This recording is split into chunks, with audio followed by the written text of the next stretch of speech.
Welcome to our Monday, November 21st, 2022 Commissioner meeting. We'll start our meeting with the Pledge of Allegiance. Pledge allegiance to the flag of the United States of America and to the republic for which it stands, one nation, under God, indivisible, with liberty and justice for all.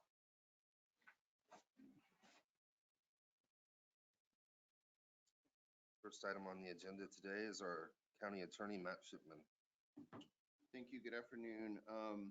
There are two items on your agenda for later: the Extension Office Memorandum of Understanding, as well as the Solid Waste Interlocal Agreement. And I did review the MOU with Extension. It's the same as previously. And I did prepare the Solid Waste Amendment, which is just to increase the rent that we've discussed. So those are both appropriate. Then I also had the agreement with J&K LLC that I have also reviewed that. I think it does comply ultimately with the statute, and I'm also, I think, comfortable with that as well. And I did verify with Kay before the meeting that she's also still comfortable with it. Okay. Any questions for Matt? No, I do have it. If ultimately it's something you guys would like to take action on, I do have it. Do we need a vote on that then? Yeah, it's set for 3 signatures.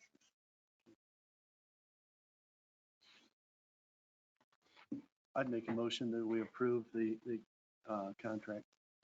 Second. Okay, I have a motion and a second. Any further discussion? Hearing none, I'll call for the vote. All those in favor, please signify by raising your right hand.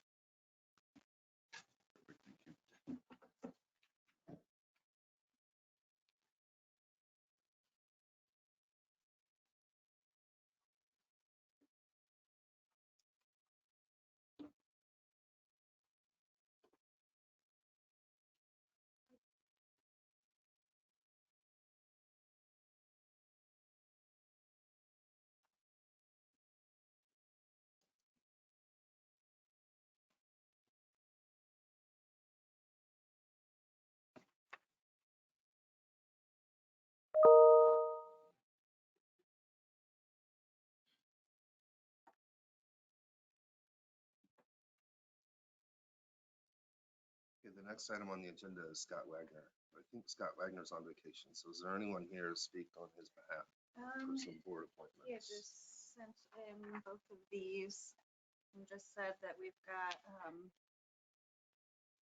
one is a reappointment and the other is a new, which is Dr. Sadler. I stopped in this morning to talk to Scott a little bit about these appointments, and unfortunately he's out on vacation. So, you know, I feel comfortable with the new appointment, but I did have some questions about the reappointment. So how would the commissioners like to move forward? I think with both of those, we really haven't had a chance to discuss who we would like to appoint to the health department board. And those were just given to us pre-filled out, so I'd like to table it. So I will make a motion to formally table the appointments to the health department board. Okay, I have a motion to table. Do I have a second? A second. Okay, I have a motion and a second. Any further discussion? Hearing that, I'll call for the vote. All those in favor, please signify by raising the right hand.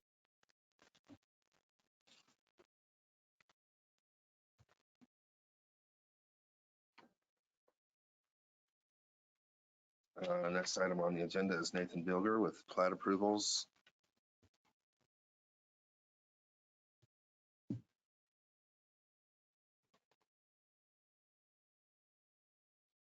Good afternoon. We'll start with the one you were expecting at the last meeting, which is Gigi's Place.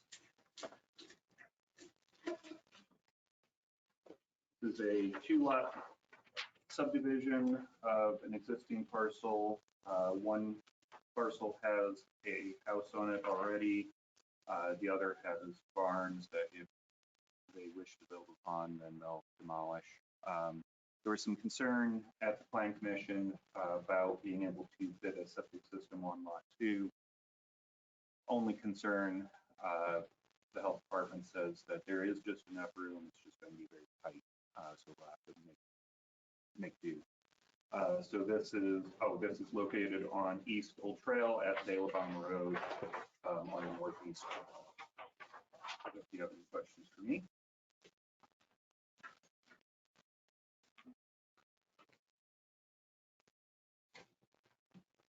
I don't have any questions. I'd make a motion that we approve the plat for Gigi's Place. Second. Okay, I have a motion and a second. Any further discussion? Hearing none, I'll call for the vote. All those in favor, please signify by raising your right hand. Thank you. The other plat is a one-lot plat, actually only about a mile away from Gigi's Place, and about half mile from my own house. Located on 600 East, just south of Old Trail. This is now 3.84 acres. When the Plan Commission saw it, it was slightly larger due to making some accommodations for utilities. Essentially, they reduced the size, which is allowable under this. So still dedicating the same width of right of way, and there are still easements for that. So it does meet the requirements. And this is twisted.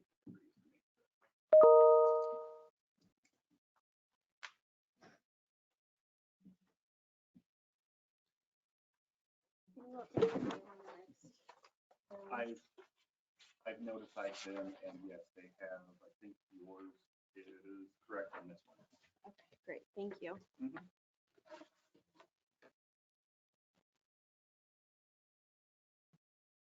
I'll make a motion to approve the request as presented. I'll second. Okay, I have a motion and a second. Any further discussion? Hearing none, I'll call for the vote. All those in favor, please signify by raising your right hand.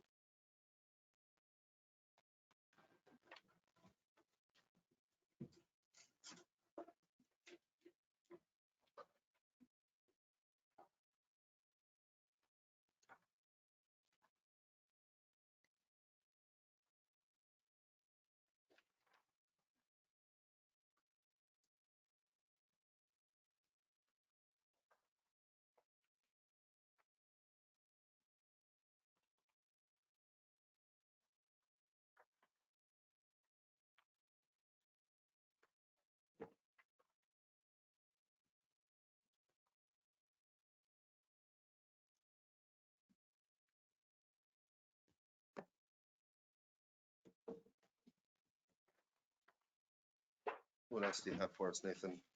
Would you like me to present the redevelopment commission resolution? Yeah. Okay. Resolutions. So the redevelopment commission has adopted a declaratory resolution that, actually two declaratory resolutions that will amend the economic development plans for the two largest TIFs that we have, the Union TIF, which is Economic Development Area 1, and Rail Connect TIF, which is Economic Development Area number 2. What that does is the amendment will add a list of authorized projects to the plan because the plans were done long ago enough that there have been certain things that have been added to the state statute. They were kind of tightly worded back in 1993 and 2012 when they were originally done. And it just makes it more clear what the redevelopment commission can do. So, for example, transportation projects, infrastructure projects, those are bread and butter, big TIF projects. Acquisition of other projects, projects that benefit the public safety of the area, public park improvements that benefits the area, job training and assistance, our job training program that the redevelopment commission has done over the last several years is very strong, very robust. We had a lot of success with that. However, wasn't really explicitly called out as being permitted before. So this would do that. And then there is just kind of a catch-all down at the bottom as well that says any other projects allowed by statute. So that's what's being changed. The process for any new adoption or amendments is it goes from the redevelopment commission to the plan commission, then the commissioners, and then back to the redevelopment commission for public hearing.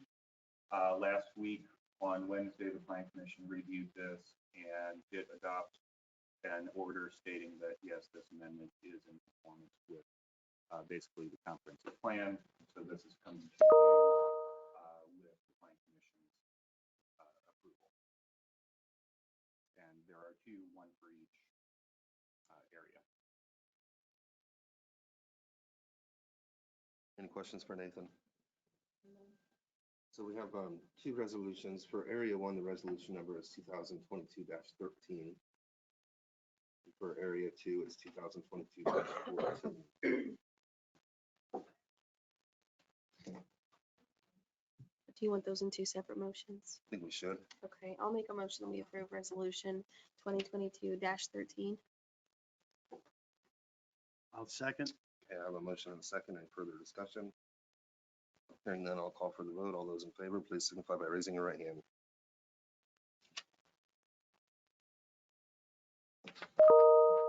I'll make a motion that we approve 2022-14 resolution. Second. Okay, I have a motion and a second. Anything further? Hearing none, I'll call for the vote. All those in favor, please signify by raising your right hand. Thank you. Thanks for your work on that, Nathan. Sure. And in case you had questions, we do have a couple other RDC members here too. So, one other quick thing, I do want to remind you that there are a couple upcoming vacancies that need to be appointed. So if you've got potential nominees or anything that you want to send our way to vet them, make sure they're compliant. Okay. Thank you. Thank you.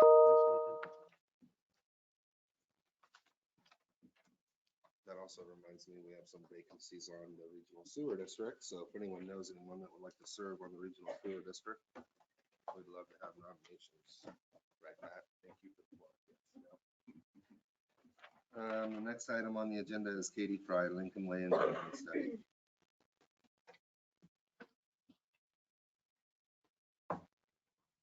Good morning. Afternoon. Sorry. Afternoon.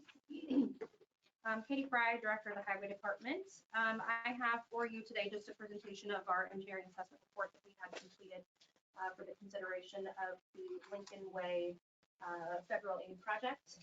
And I have the engineering report itself was kind of excessive and extensive, so I went ahead and just took some key points and constructed a PowerPoint for you guys, just to kind of bring up some information for you. Okay, so the road that we're looking at here is, we're looking at Lincolnway Road, which is Old 30, and we're gonna break these up into portions just to make this more of a chewable amount. But this first portion is 3.98 miles, and this is from US 30 at our city limits to County Road 350 West, which is Lorraine. So the primary purpose and need of this project is that we're looking just to improve the infrastructure and then perform the pavement rehabilitation for this particular corridor. This will aid in the more, I guess, less expensive costs and at a lesser cost to the county and able to utilize federal funds. So the existing facility that we have originally consisted of a 9-foot concrete roadway that's since been overlaid and widened with a bunch of kind of different ways to address it, but mostly hot mix asphalt through various years. So its current state is a 26-foot wide roadway with 11-foot lanes and a 2-foot stone shoulder on either side. And we looked at the traffic count database from NDOT, and in 2022, the first corridor, which is the one that we're looking at, had an average annual daily traffic of 4,809 vehicles per day. And then the second half, past 350 West, had an average annual daily traffic of 2,439 vehicles per day. So looking at those two kind of comparisons for which portion is busiest, and then in addition to just the deficiencies that we have, it was opted to choose that first portion to address first. To concentrate for the federal aid funding request. So the crash data that we have was compiled by, well, we don't really, this particular slide doesn't refer to the crash data, I guess. This is what LTAP sent us. We were unable to access it from Aries, but we can now because I did receive a login from the Indiana Department, or no, excuse me, the Indiana State Police.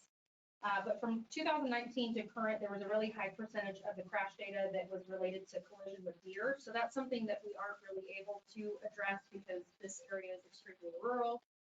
There's woods and field on either side of it, so that's one thing. But the other are related to roadway departures, and that could be contributed to distracted driving. It could also be something that's related to inability to correct and coming back onto the road. But pretty consistently, that's the problem areas that we can see. So we wanted to kind of analyze that a little bit deeper to see what those were. See, go to the next slide, please. With the provided report from LTAP, you can kind of see the numbers on there. There's a lot of them, they're really small. But since 2012, we had a total of 1,929 crashes total. This is throughout all of Whitley County. So average about 190 crashes a year, and which ones did they get into? But the wet roadway crashes is our highest, and I believe that we are in the top 10 in the state for the wet roadway crashes. So there's different things to that, but just a little bit of information for you there. And then this last slide here pertaining to just the crash data, we have 52% of those crashes over that course of time being related to roadway departure crashes. And again, it's kind of, you can look at the data numerous ways, but they're mostly November through February, and then in the early hours of the morning, so it's going to be dark. That's traditionally when it's coldest, and there's a lot of movement of people going transit from, one place, point A to point B, getting to work. But that could be related to snow and ice, poor visibility, distracted drivers, avoidance maneuvers for wildlife where it wasn't actually a collision with a deer, or overcorrection with the tire going off the pavement and the inability to correct because of the lack of paved shoulder. So some of these pictures are just depicting some of the visual defects on the surface of Lincolnway. What you notice is a lot of cracking, which is kind of the main concern. Water leaches into the cracks and they can cause additional substructure issues, which is actually what we saw with some of the pouring results that we have, which I also have included for you. But we have block cracking, linear cracking, longitudinal cracking, edge cracking. So it's just a lot of areas where the roadway is just kind of starting to depreciate. And most of these are depths of 3 inches or more. So in looking at the 18 conditions of the 10 miles that we had poured, the results were actually pretty consistent. A lot of the same common failures and distresses were present in multiple of the areas, and the pavement thickness was also very consistent from section 1 to section 2. The existing drainage conditions are categorized as adequate, which is very good for us. That means that during the project development and construction, there wouldn't be a lot of those dollars going towards drainage improvements. We have a few culverts that need to be replaced, or new ones put in place into existing driveways. But the only other major thing that really needs dealt with drainage is there's a small structure that does need replaced, which we would have had to have done anyways with the results coming up from our current small structure inspection that we had completed. So any bridge improvements are the only thing that are not included in that, but that is obviously a whole separate, I guess, group of projects in and of itself, and we're supposed to go over the results of a bridge inspection meeting on December 7th. So these are a couple of pictures of some of the pourings that you can see. Kind of the biggest thing that we saw across the board was at about 3 inches, from 3 inches to 7 inches down. There's a consistency with what's called debonding. So it's where that pavement, whether or not it's related to the makeup of the material when the road was paved, or when the road work was done, or whether or not it's water inching into the cracks. But we see a lot of really consistent breakdown in the pavement from 3 to 7 inches almost the entire 10 miles. So when the Heritage Research Group explained this to us, they said anything above where your debonding is carrying the full weight of your traffic. So we have up to 13 inches of pavement, but when you only have the top 3 inches doing anything, or the top 5 inches doing anything, that's when you start to see a lot more breakdown in the pavement and causing more cracking and more issues as far as water then leaching down into the subsurface of the pavement. Okay, so this is kind of where we get down to the meat and potatoes of what the actual costs are. Now, this was the only thing I would say that was not accurate in the report that you received. That was not the final one. Looking at the crash data was something that we were still trying to analyze as far as how we wanted to address those hot spots and what they were related to. We believe that they are just more related to roadway departures and animal collisions, so it's not anything that needs corrected in the actual process itself for rehabilitation. But we were given alternative one was do nothing, and that's not really something that is feasible because the road still does need address. But alternative two is patching with the 1.5 inch HMA mill and overlay. Alternative three, which is the one that was recommended by Heritage Research Group, which is 1.5 inch HMA overlay over a 5 inch cold place recycling. This particular one meets the purpose and need of the project, and it is, even though it's not the cheapest option as far as looking at the actual costs, it's the one that's going to be the most feasible for the lowest cost. The alternative four was a 5.5 HMA mill and overlay. This one is the absolute highest cost, and I'll go into that in detail here in a second. But then the alternative was reconstruction, which is a total removal of all pavement and concrete, which was the construction costs alone were about $12 million. So that's really extensive. In looking at option four, the reason why that one is so much higher is because of the cost of the hot mix asphalt, which is the HMA. The amount that would need to be laid is about $15,000 a ton, and we would need about 123 tons, which comes to just for the hot mix asphalt about $1.9 million. So that's a lot in just material costs, and that's one type of material. And then when the borings were completed by Heritage Research Group, the concrete load was up to 12 inches. So removing all of that, looking at option three is going to be the easiest because we're planning on, if we are able to go forward with this, we would mill off 1.5 inches off the top, then complete the 5 inch cold in place recycling, which would literally, it's recycling the material from under the road. I have an example of this just to kind of demonstrate it for you. And then we would lay a new 1.5 inch HMA overlay over top of it. So the total treatment would be 6.5 inches of the current surface. We discussed the transverse cracking at the joints for the concrete is going to be a difficult thing to eliminate long term unless we do the total reconstruction. But we would be removing over 60 inches of material, and it would be substantially more expensive.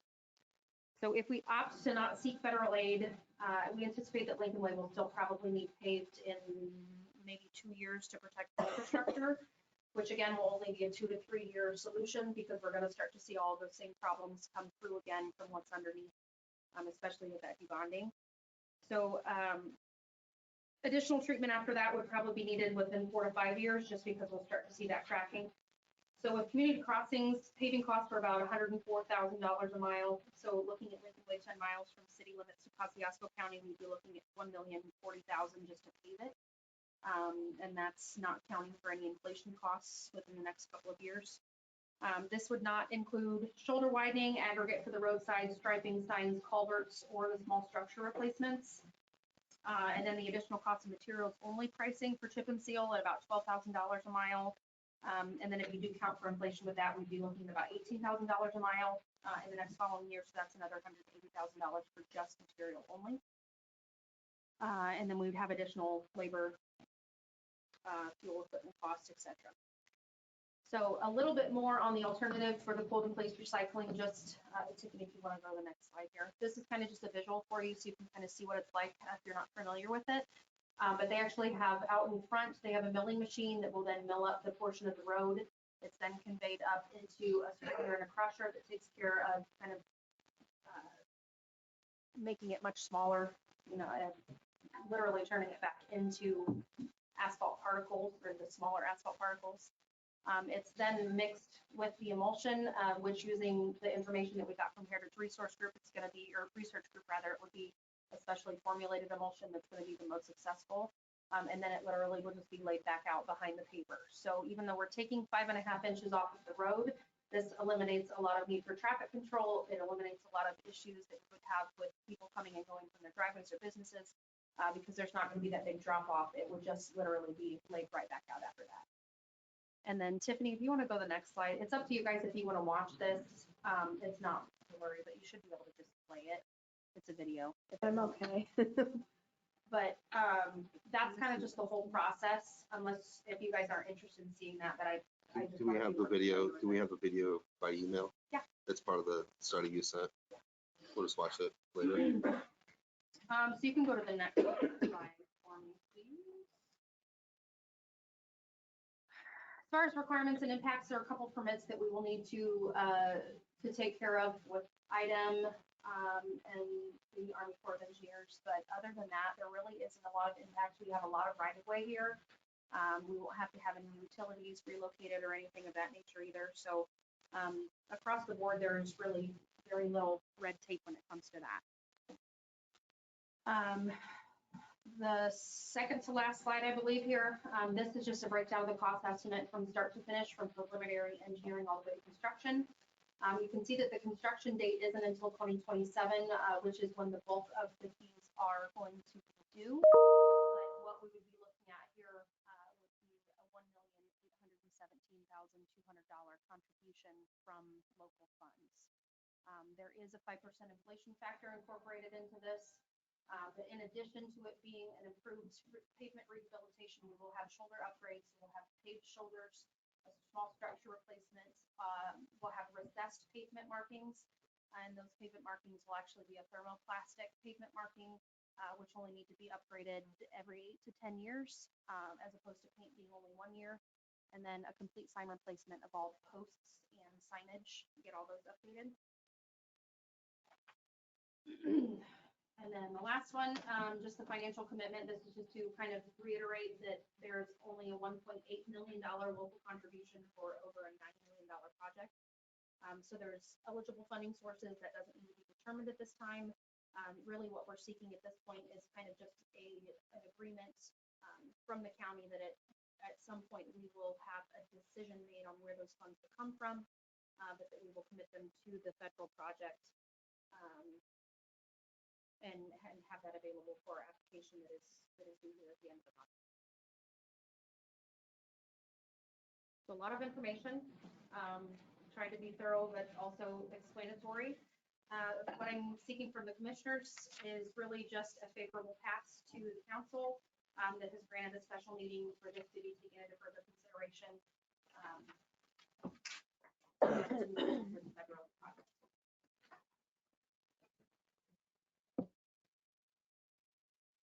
I think it needs to be done, and we have an opportunity for federal funds. But if we're not awarded the grant, then we might have to reconsider everything, right? So, and I have no idea where we come up with the 1.8, but I think in previous conversations, you said we have 5 years to budget for it, right? So I think that there's an opportunity here I wouldn't want to miss. I agree. And I think that it could be appropriate to have a discussion later on that we could maybe have a group of people who could come together, including the auditor, potentially the treasurer, Commissioners Council, Highway, who could all sit down together and discuss the funds and what things look like. And I think we're able to create a fund that we would be able to maybe allocate monies to in order to kind of reserve it for a federal fund. We just have to make sure all that stuff is kosher with the state board of accounts. Have you looked at your own budget over the next 5 years and to see what you would be able to commit? I haven't broken it down in comparison with what we have planned for our road program. But I'm really hoping that, although I think that the highway definitely should contribute portions to the project, that there will be funds that maybe will come from alternative sources, so that way it doesn't delay what we already have. Oh, planned for sure, the road right. program. Yeah, I don't want to delay our plan, So no. I would have to sit down and take a look at some of the calculations as far as what we have planned, and then also take into consideration inflation for materials. But I have not done that for the next probably 3 years. And then with all of the different options on there, when you turn in the grant, do you have to decide which one, or do you just put in the 4 options, or? We would submit the grant in anticipation of doing the cold replace recycling, just because it is the most. Is that option 4? I'm sorry. I think in this one it's option 3. The one that you Okay. received, it might have been option 4, but in this one it's option 3. But that one is kind of the middle in the expenses, but it's going to be the one that treats the most surface with the least cost. I'll make a motion for a favorable pass for the project for the highway department. I'll second for discussion. We have a motion and a second. I'll open up discussion. I guess, can community crossings money being used for this at all? If we seek a federal aid project, no. But in addition to that, the federal process would definitely give us more money rather than community crossings. The community crossings will only contribute up to 1.5 million. So that's, when you're looking at a $9 million project total, that's just a really small amount that would cover it. Any further discussion? Hearing none, I'll call for the vote. All those in favor, please signify by raising your right hand.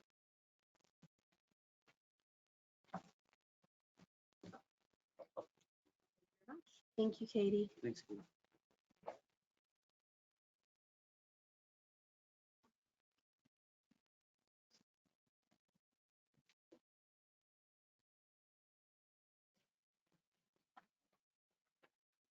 Okay, next item on the agenda is the 2023 Extension Office Memorandum of Understanding. Brittany, are you here to speak on that? Or?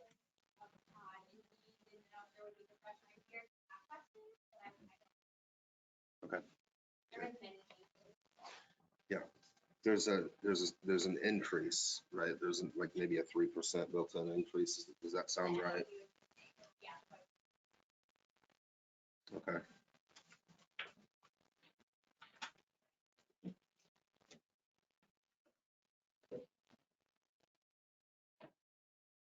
I have no issues with it. So I think what we saw is for the period of January 1st, 2023 to December 31st, 2023, the total contractual service appropriation for 23 is $119,020. Last year was $113,350. So there is an increase. I think that's standard. I think that kind of comes from Purdue. It's driven by them to do a year-over-year increase. Just something to make everyone aware of and to not let that fall off the radar that there is an increase. It is costing more.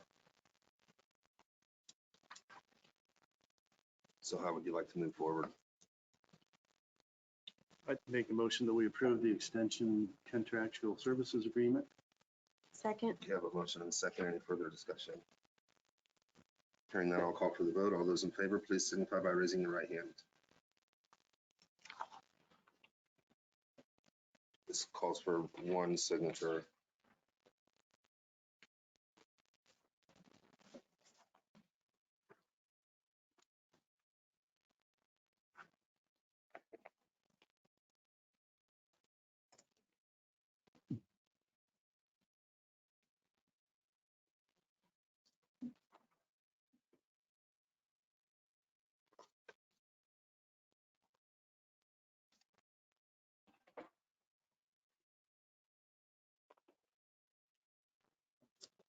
Thanks for being here, Brittany. It was pretty painless, right?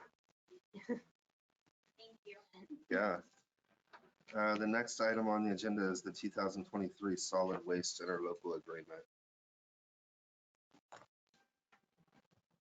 Matt, you just want to give us a, Yeah, so it's been a long time, I think, since we have adjusted the rental amount in that. It had been something Solid Waste Board had thought about, I think, over the last year or so. And then they finally, I think at the last meeting, formalized that that's what they wanted to do. And that amount got increased to the $750 a month, which I think it shows in the agreement, the annual fee. As opposed to, so if you see that in there, that it's actually the annual fee. I have no problem signing that with the typo, but like if somebody wanted to make a correction. No, it's very common. I can, whatever's easiest for you to get. If I email you a new one or you want, whichever's easiest. I'll sign it with the typo. I just didn't know legally, do we need to make that correction or not? I think it's fine. Okay. And then, you know what I'll do is, when you have your solid waste board meeting, you'll have to approve it then. We'll just have you re-sign it at that point with the correct, I'll have it corrected. That sounds good. So we have the MOU for solid waste. How would commissioners like to move forward? I'll make a motion that we approve the MOU with the solid waste district. Okay, I have a motion Second? and I have a second. Any further discussion? Hearing none, I'll call for the vote. All those in favor, please signify by raising your right hand.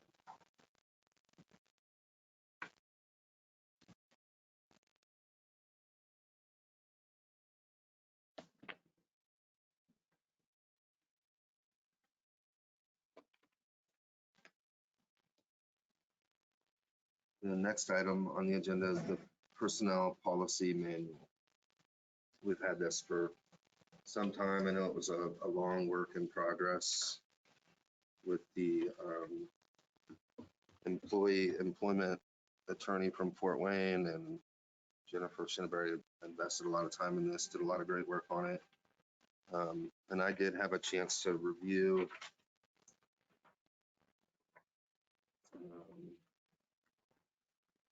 I did make a couple notes. You can read that. Yeah, but I forgot my glasses today, so it's gonna be a struggle. I think the biggest change that I thought was something that we could discuss is that the per diem, here it is, the meals, the meal reimbursement while traveling.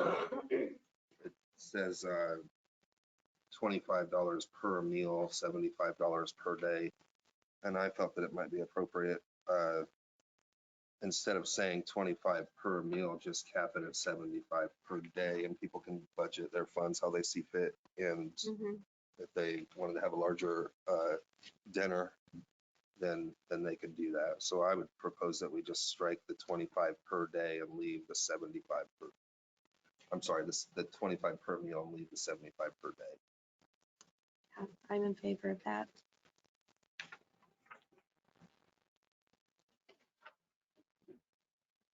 I think that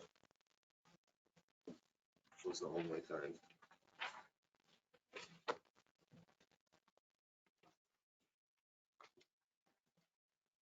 I'll make a motion that we approve the new personnel policy manual with the amendment that Commissioner Banks noted. Okay, I have a motion. Do I have a second? I'll second. I have a motion and a second. Any further discussion? Hearing none, I'll call for the vote. All those in favor, please signify by raising your right hand.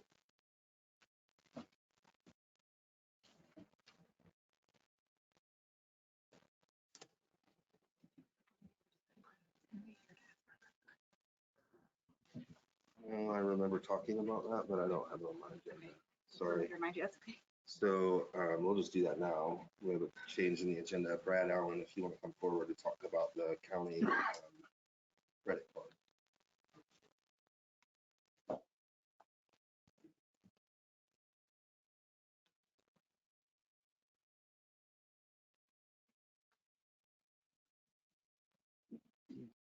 I came across the need for a credit card the other day. So I think it was looking at hotel for the commissioners conference next week and needed a way to pay for it. I think we ended up using your credit card. Yep. So Yep. I guess for future expenditures for the department, it'd be nice to have a credit card. I can see a lot of reasons why Brad would need a county credit card. Yeah, and many times it's people hunting us down to find a card that they can pay something with. So The policy does state that commissioners approve that, so as a formality, he's here to ask for our approval. I'll make a motion approving that the engineer has a credit card for the engineering department. Second? I have a motion and a second. Anything further? Hearing none, I'll call for the vote. All those in favor signify by raising your right hand. Do you want to bring up that other item if it's okay with Commissioner Banks while he's Oh, up here? this is a great time for him to do that. Yep. So it's come to our attention recently that the current GPS rover we have in the department, which we use to pick up full surveyed points for drain tiles, ditches, or anything that we need, and then import them into GIS, is getting to the end of its life. It relies on a Wi-Fi hotspot in order to connect to the network. We received a new one from Verizon, and because of some security credentials in the new one, we were unable to pair with our controller to the Wi-Fi hotspot. And so we had to revert back to the old one just to limp along. And so with it being at the end of its life and not working with current Wi-Fi technology, we started looking at getting quotes for a new one. And so we were provided 3 quotes from the Seiler Group, who is the vendor we've gone through for these devices in the past. And they range from the most basic one, which is the SP85, up to the fanciest, which was the R12i. Talking with the Seiler or Sealer representative, the biggest difference between the least expensive ones and the others is basically durability.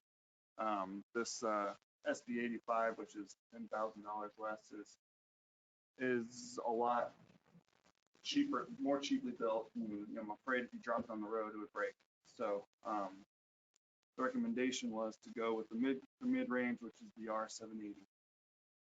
And I guess I can speak to that. This morning, we discussed this at the drainage board, how much that this was needed. We've had some issues locating tiles and also locating knowing the correct depth of the tile. So we've had some contractors with a lot of issues.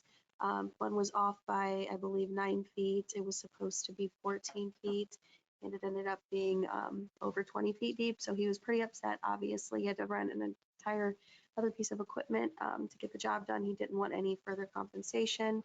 But obviously, drainage is extremely important, and is especially important in Whitley County with so many farmers and so much ag land that it's a good investment. And the one on there that's much cheaper, it is plastic, and for what this is used for, I do anticipate at some point it's going to be dropped, and I don't want to have to purchase another one. We discussed that also in the drainage board.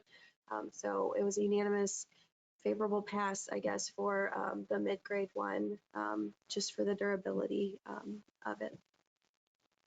You had asked a question earlier, Teresa, about the protection plan. The Yes. quotes here does include a 5-year full replacement plan for all of them. Okay.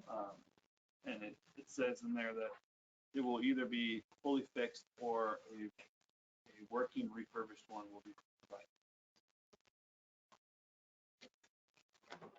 And that protection plan was included the stuff that I gave you as well.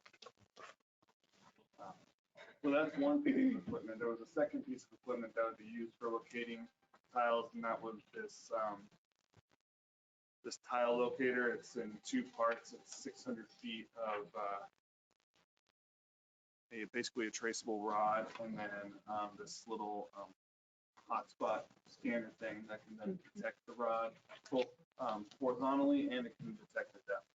So we would use that in conjunction with the new GPS rover to find it, and then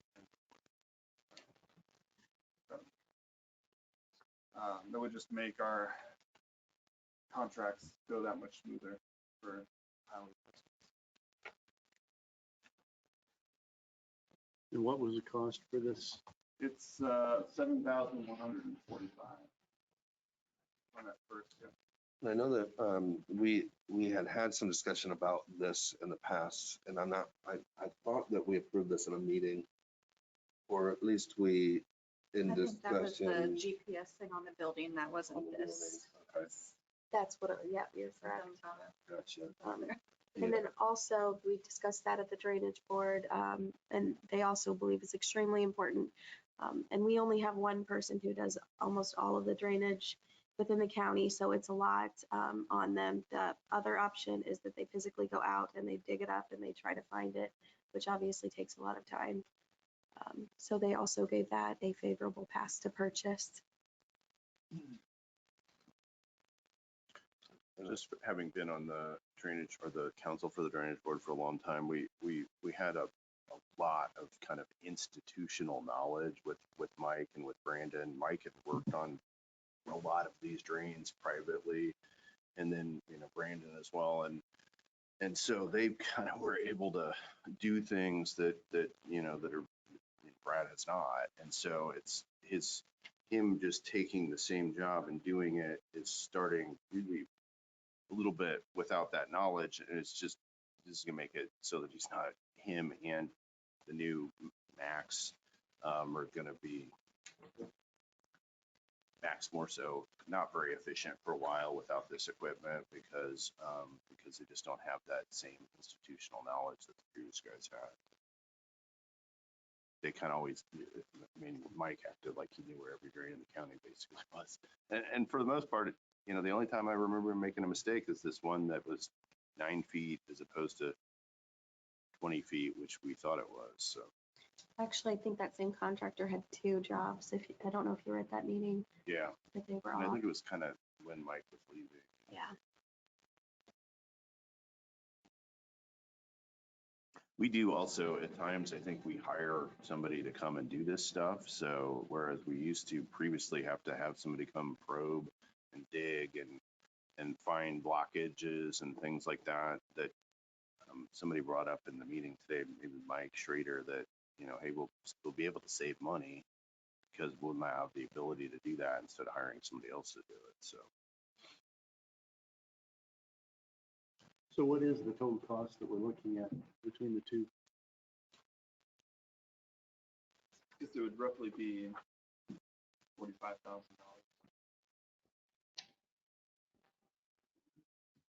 Adding in my head.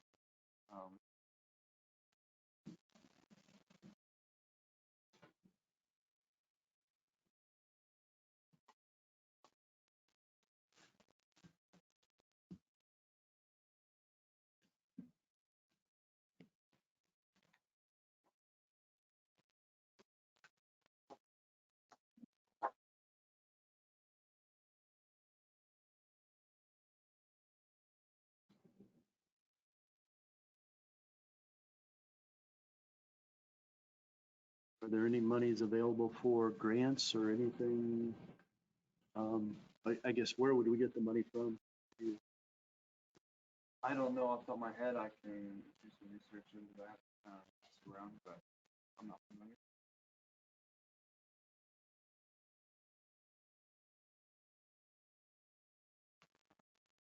I understand and appreciate the need for the equipment.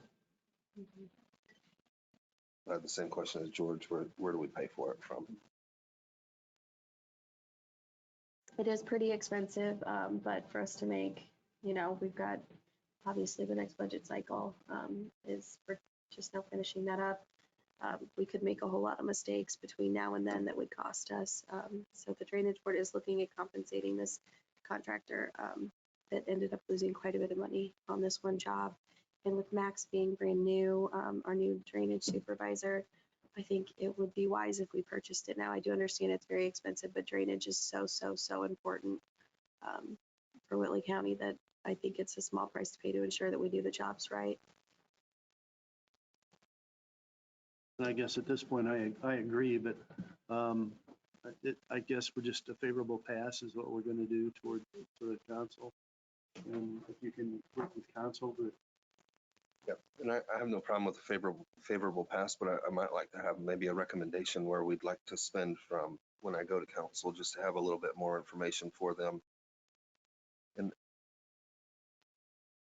I think that this would have been an appropriate seeded project, but it wasn't. I mean, obviously it's too late for that for next year, but I think there's probably some things in our seeded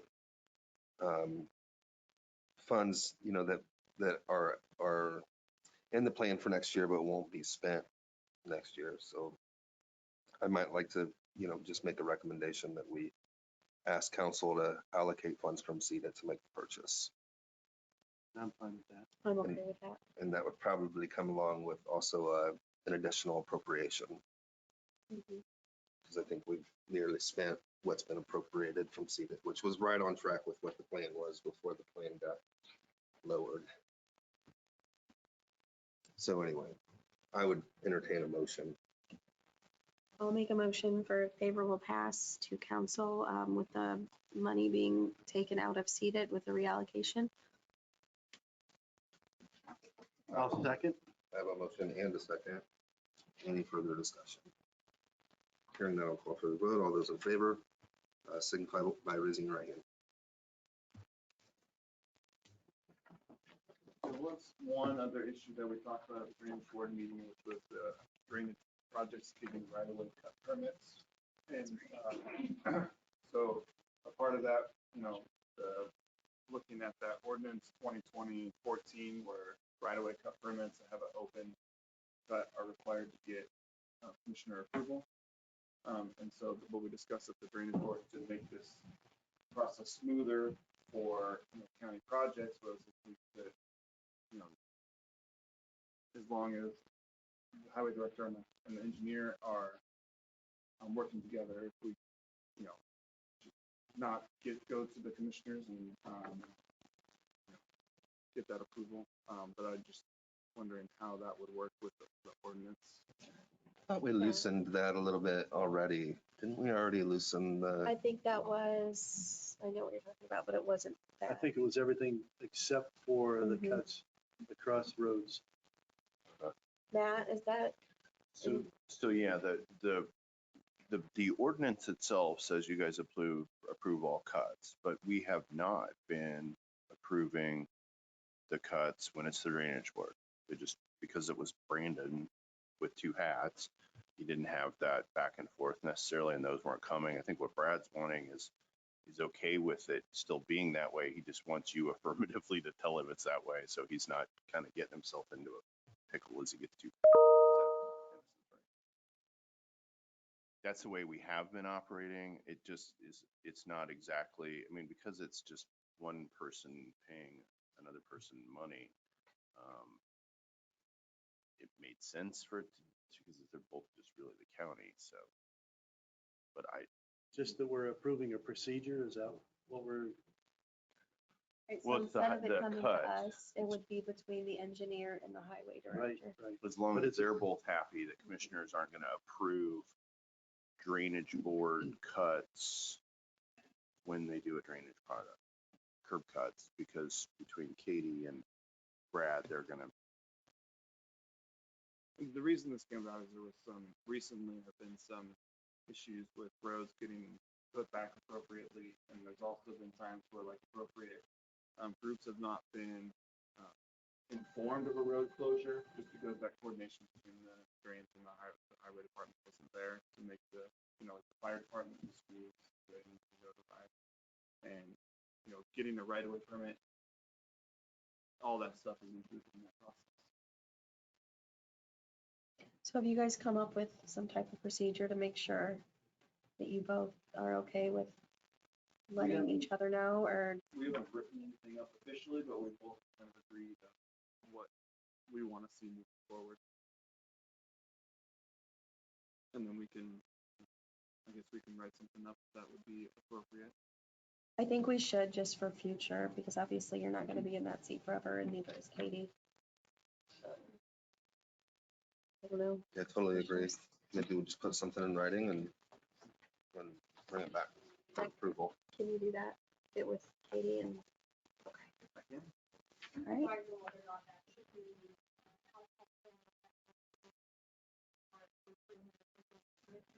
I think something that you both sign would be good. I just don't want to 20 years down the road, it's going back to institutional knowledge.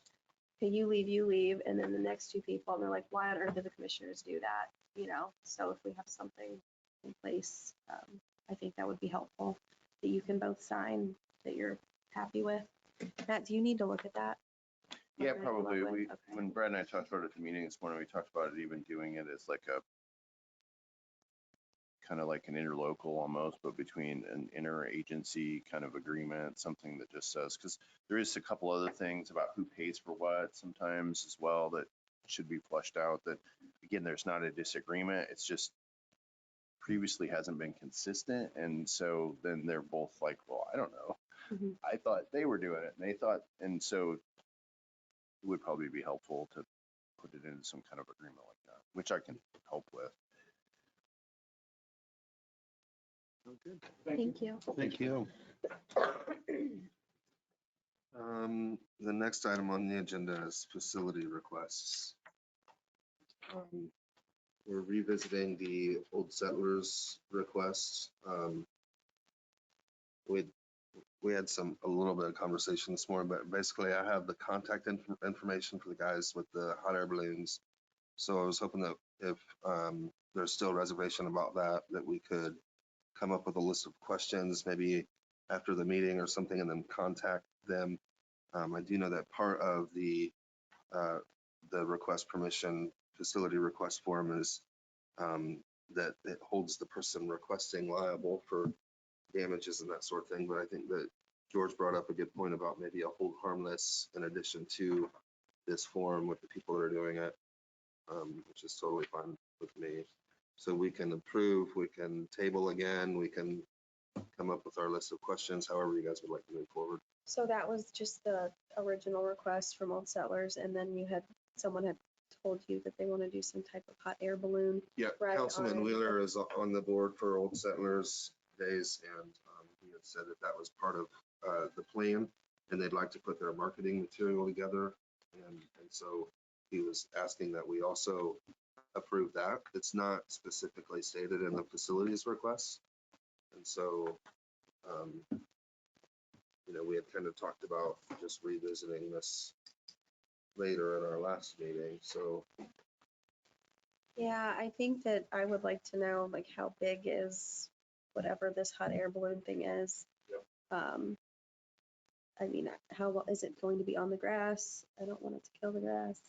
I guess I just want to know how much damage it's going to do, because I really don't want to cause any harm to the courthouse over hot air balloon ride. Yeah, they don't leave the ground. I mean, nobody's going to be riding on them or anything. It'll just be set up for show. Okay. But again, we have the guy's number. We can call him and ask him the questions together, or you guys can give me a list of questions and I'll call him, or you're more than welcome to call them with a list of questions as well.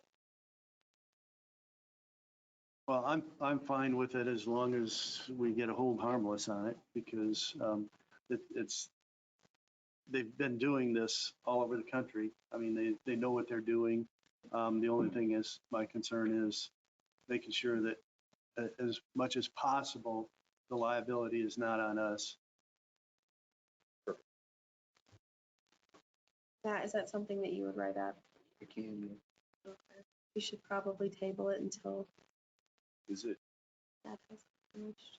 the hold harmless be with Old Settlers Committee, or is this a Well, I think separate, we've already got the name of the company? statement for liability on our facilities request. It would be, I would suggest it be with the Whoever company. the vendor is. Yeah, I can definitely do that. If somebody shares with me. I can get out. but otherwise, I think it's proper. I don't see any problem with it. That as long as the safety issues have been taken care of by the company itself, which it sounds like they know what they're doing. Okay, so do we want to table it again and revisit it at our next meeting? Yeah, I'll make a motion to table. We have a motion to table, Second. and I have a second. Any further discussion? Hearing none, I'll call for the vote. All those in favor, please signify by raising your right hand. The second facilities request that we have is from a Kelly Deacon. The organization is KD's Joy. This is live music to support local fire department candy giveaway and Santa visit. So this will be on Christmas Eve, the 24th, from 5:30 p.m. until 7:30 p.m. And the music will be played from the gazebo and Courthouse Square.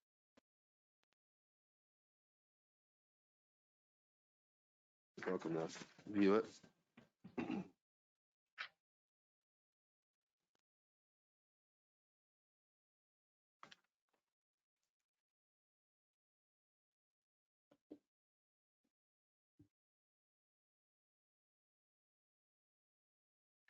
I'd make a motion to approve.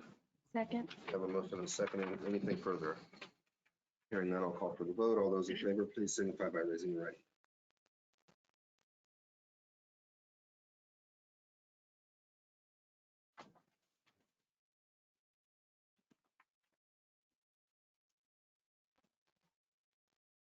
I'm adding something here on, last week, Monday or Tuesday, I got an email, from NDOT, with an agreement. It's a year-over-year agreement for Whitley County Transit. We're involved because the vehicles are registered to us, but there's no financial commitment. I think Matt, Cammy had sent that to you last week. It's just a standard, same thing that we sign every year. But I didn't feel comfortable signing it without getting authorization from you all. So it's just the DocuSign form, and I wasn't gonna just go in and sign the agreement without getting authorization. It's just like a payment voucher, basically, right? I have no issues with it. I'll make a motion to allow you to sign. What's it called? It's called the I don't have it. grant agreement Okay. from NDOT. I'll make a motion to approve Commissioner Banks to sign the grant agreement from NDOT. Second. We have a motion and a second. I'll call for the vote. All those in favor, please signify by raising your right hand. Thank you.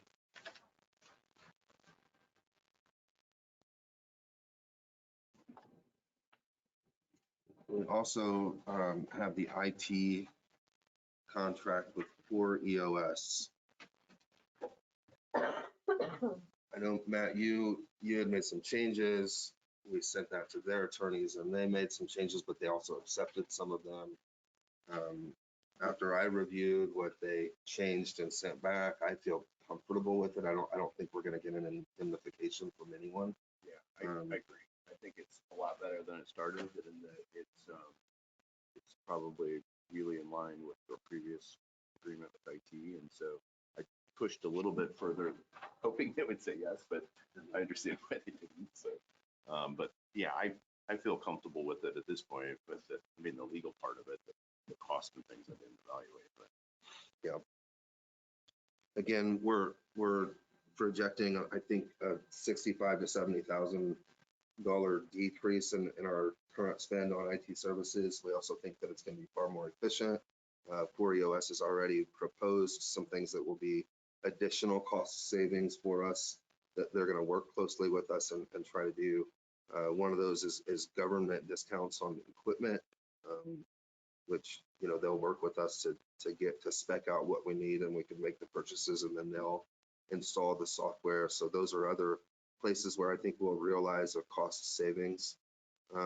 They also feel very comfortable with transition in December, mid to late December.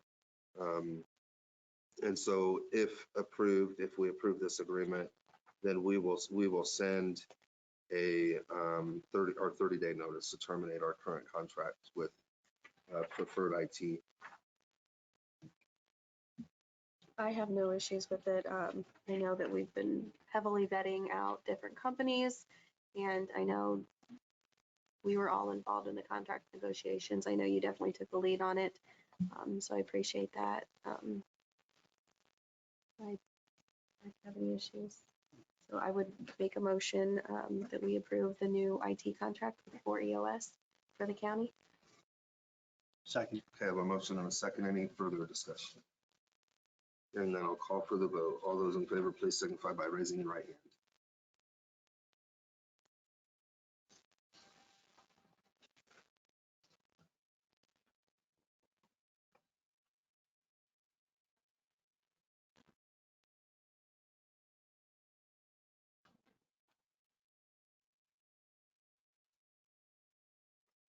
You.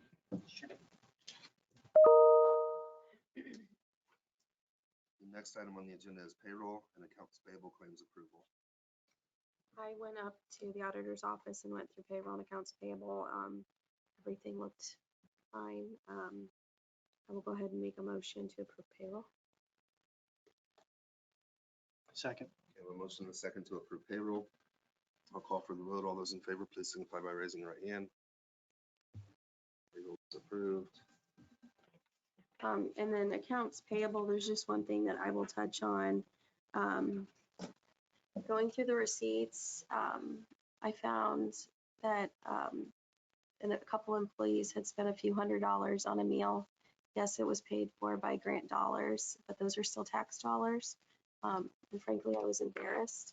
It's not illegal, what was done, but the new policy, as Commissioner Banks had stated, it's $75 a day that we passed, and that'll be on all conferences, any travel.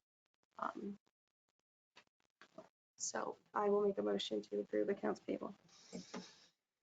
Second. Okay, I have a motion and a second. I'll call for the vote. All those in favor, please raise your right hand.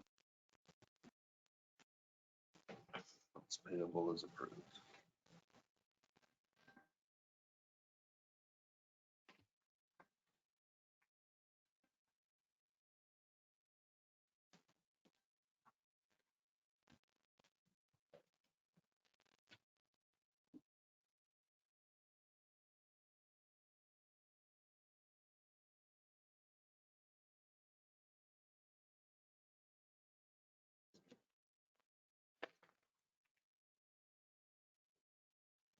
The next item on the agenda while we're signing is our previous meeting minutes from November 7th of 2022.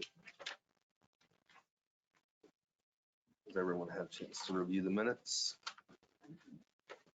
I'll make a motion that we approve the November 7th minutes. Second. Okay, I have a motion and a second to approve. I'll call for the vote. All those in favor, please raise your right hand.